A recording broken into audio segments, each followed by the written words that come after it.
श्वेता, अब हम उस जंगल की तरफ ही हम ले चल रहे हैं। ये बहुत बड़ी है जानकारी है। इस पूरे लेबर कैंप इलाके में 500 से 600 मजदूर रहते हैं। सोचिए 500 फोन को जब्त करना पुलिस ने अपने आप में किया, फिर उसके बाद उस आरोपी तक पहुंची है, क्योंकि लोकेशन अब मैं जहां पे जा रहा हूं वहीं पर लोकेशन पुलिस ने ट्रैक किया, फिर वहां तक पहुंची आरोपी तक पुलिस, क्योंकि वो यहीं देखिए आसपास लेबर कैंप इलाके के पीछे का ये रास्ता है, जिधर देखिए जंगल है, बहुत संकरी यहाँ पर गलियां, और यहीं पर देखिए सारा जो लेबर कैंप इलाके का गंदा पानी है और जो रास्ते हैं यहीं पर हैं, और मजदूर जो है देखिए यहाँ पर रहते हैं। लेकिन इन्हीं रास्तों से होकर वो आरोपी अंदर जाता है, घने जंगलों में लेट जाता है।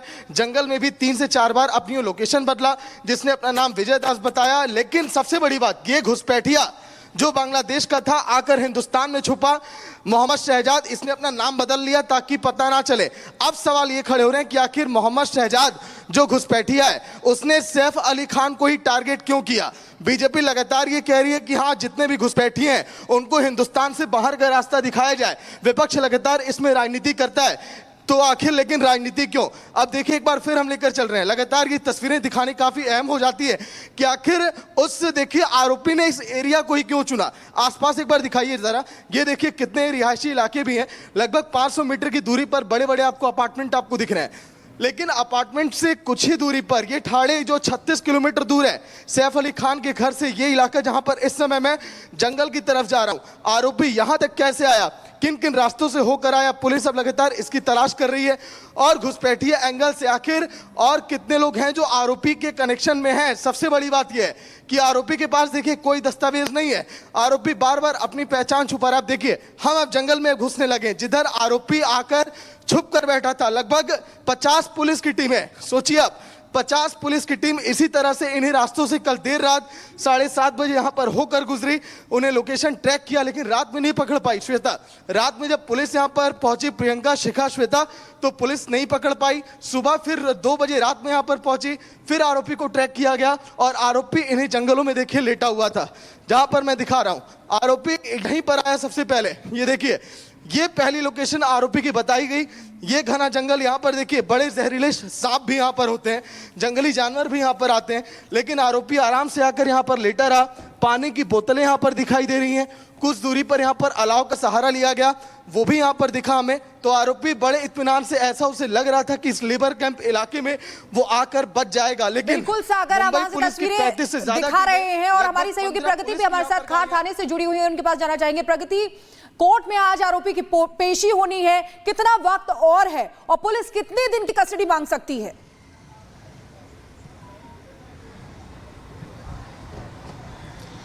बिल्कुल बिल्कुल, देखिए शिखा, पूरे मामले में अभी पुलिस के पास 24 घंटे का वक्त है और ऐसे में बताया जा रहा है दोपहर में कभी भी पुलिस सबसे पहले आरोपी को, जिससे अभी इंटेरोगेशन चल रही है, अंदर पूछताछ हो रही है, उसे मेडिकल चेकअप के लिए ले जाएगी। मेडिकल टेस्ट होगा आरोपी का और उसके बाद उसे हॉलीडे कोर्ट लेकर पुलिस पहुंचेगी। 2 एसीपी अंदर जा चुके हैं और लगातार पूछताछ हो रही है। बताया जा रहा है कि कई अधिकारी मौजूद हैं अंदर और वो जो आरोपी है उससे बातचीत कर रहे हैं, क्योंकि देखिए यहाँ पर बड़ा फैक्टर निकलकर सामने आया बांग्लादेशी घुसपैठिए का।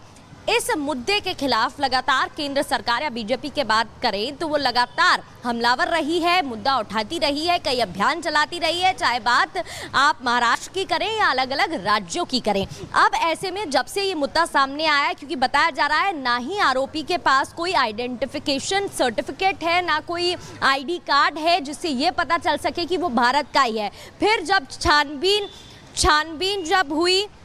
जब छानबीन हुई तो उसके बाद पता चला कि वो बांग्लादेशी ओरिजिन, बांग्लादेश से आया है और यहाँ पर कैसे आया, किसने उसकी मदद की और क्यों वो चोरी के इरादे से सैफ अली खान के घर पर पहुंचा, ये बड़ी जानकारी अभी तक सामने नहीं आ पाई है और कई सवाल इस पूरे मामले में खड़े हो रहे हैं। एक रिपोर्ट भी आपको दिखाते हैं और बताते हैं कि अब तक पूरे मामले की इनसाइड स्टोरी क्या है।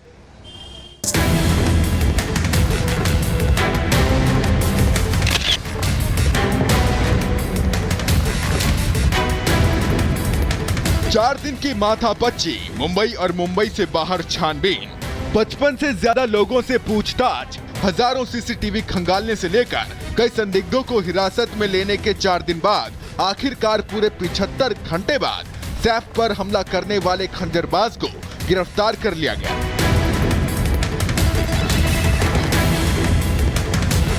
जिस चाकूबाज को पुलिस ने शिकंजे में लिया उसे बांद्रा से 32 किलोमीटर दूर थाने से गिरफ्तार किया गया। लेकिन इससे पहले क्या हुआ ये भी जानना जरूरी है। 15 जनवरी को मिडनाइट के बाद हमलावर ने क्या क्या किया, आरोपी कहां गया, ये पुलिस के लिए एक चैलेंज बना हुआ है। मामले में पुलिस की 30 से ज्यादा टीम ने पूरे मुंबई में दबिश दी, तो वहीं आरोपी लगातार अपना लोकेशन और हुलिया बदल रहा था। ऐसे में उसे पकड़ पाना टेढ़ी खीर बन गया।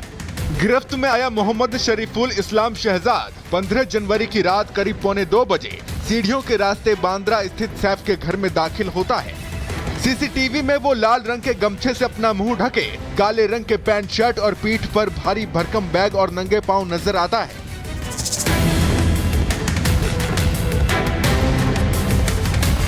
सैफ के घर गुत्थम गुत्थी और उनकी पीठ पर खंजर घोंपने के करीब 57 मिनट बाद वही आरोपी सीढ़ियों के ही रास्ते नीचे आता नजर आता है। चेहरा कैमरे में साफ साफ कैद हो जाता है। मुंह पर बंधा कपड़ा गले में बंधा होता है। पैर में जूते के साथ बैग खाली नजर आता है। सैफ के घर से निकलने के बाद आरोपी हमलावर मोहम्मद शरीफुल इस्लाम शहजाद पहली बार बांद्रा के ही एक होटल के पास नजर आया। सुबह के वक्त आरोपी का हुलिया बदला हुआ था।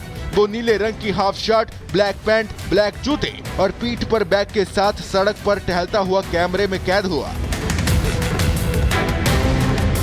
एक तरफ पुलिस आरोपी से मिलती जुलती शक्ल के लोगों को दबोच रही थी, तो दूसरी तरफ मोहम्मद शरीफुल इस्लाम।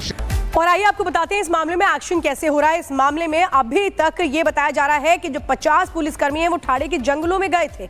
इस मामले में जो गिरफ्तारी हुई है उससे कई राज खुल करके सामने आ रहे हैं। ठाणे के जंगलों में गए थे 50 पुलिसकर्मी। जंगल में 8 घंटे तक लगभग सर्च ऑपरेशन चला था। पुलिस ने अभी तक 500 लोगों के फोन जब्त किए हैं। एक शख्स से पुलिस ने पूछताछ की है। मुस्लिम एरिया में छिपने की कोशिश में थे। जंगल के आसपास चूंकि मुस्लिम आबादी है और वहां पर कैसे उन्होंने छिपने की कोशिश की थी। ठाणे के उन्हीं जंगलों में 50 पुलिसकर्मी पहुंचे और वहां पर लगभग 8 घंटे तक छानबीन की गई। हर सुराग खंगालने की कोशिश की गई है। यहां तक कि 500 लोगों के फोन भी जब्त किए गए हैं। एक रिपोर्ट देखिए। से 36 किलोमीटर दूर इस समय रिपब्लिक भारत वहीं पर खड़ा है जहां से आरोपी की गिरफ्तारी हुई है। सबसे पहले आपको बता दूं, शाम 6 से 7 बजे करीब यहां पर मुंबई पुलिस की टीम पहुंची। लोगों के मोबाइल फोन जब्त किए गए, फिर उनसे पूछताछ किया गया। इनको शायद पूरी जानकारी भी है। कल मुंबई पुलिस कब आई थी चाचा यहाँ पे? 7 और 8 के बीच। 7 और 8 के बीच में क्या कहा मुंबई पुलिस ने और कैसे लोगों का फोन जब्त किया गया था? इधर ही सबको देखा गया था कि इधर बंदा तो बाहर का था, इधर का बंदा नहीं था।